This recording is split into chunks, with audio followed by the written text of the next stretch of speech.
In a land filled with pointy mountains and sparkling rivers, lived a little dragon named Sparky. Now, Sparky was a dragon, which meant he was supposed to be big, brave, and breathe lots of fiery flames. He had shiny green scales, a long, swishy tail, and two magnificent wings that shimmered in the sunlight. But Sparky had a secret so big and wobbly that he kept it tucked away behind his bravest dragon smile. Sparky, you see, was afraid of fire. Every time he tried to roar and puff out a mighty flame like all the other dragons, his tummy would do a flip-flop. Instead of a whoosh of hot fire, a stream of shimmery, rainbow-colored bubbles would pop out of his mouth. Pop, pop, pop. They would float gently into the air, wobbling in the breeze before disappearing. The other young dragons would laugh and point. "Look at Sparky the bubble dragon," they'd shout. "He can't even toast a marshmallow." Sparky would droop his wings and his long tail would drag sadly on the ground. He wanted to be a real dragon more than anything.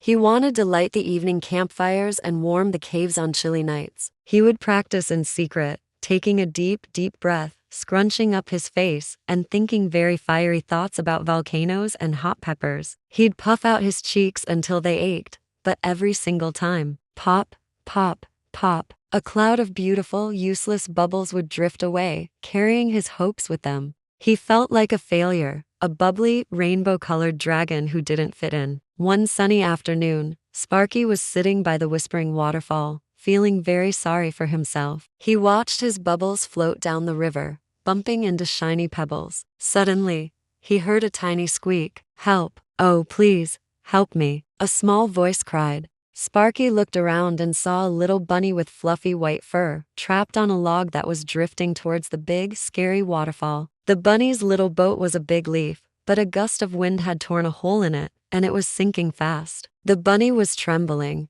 its nose twitching with fear. It couldn't swim, and the roar of the waterfall was getting louder and louder. Sparky knew he had to do something. He couldn't breathe fire to signal for help, and he wasn't big enough to fly over and lift the bunny off the log. His heart thumped in his chest, not with fear of fire, but with a new kind of bravery. He looked at the sinking leaf, and then he had an idea, a wobbly, bubbly idea. He took the biggest, deepest breath he had ever taken in his entire life. He thought of all the bubbles he had ever made, and with a mighty puff, he didn't just let out a few bubbles. He let out 100, 1,000. A giant, magnificent cascade of bubbles poured from his mouth. The bubbles weren't just pretty. They were strong. They floated down and clustered all around the log and the sinking leaf. More and more bubbles joined them, creating a huge, bubbly raft. They lifted the log, cradling it gently. The bunny, surprised but safe, floated on top of the bubble mountain. The bubble raft was so big and light that the river current pushed it gently towards the bank, far away from the dangerous waterfall. The little bunny hopped off, safe and sound. "You saved me," the bunny squeaked, running up to Sparky and giving his leg a grateful hug.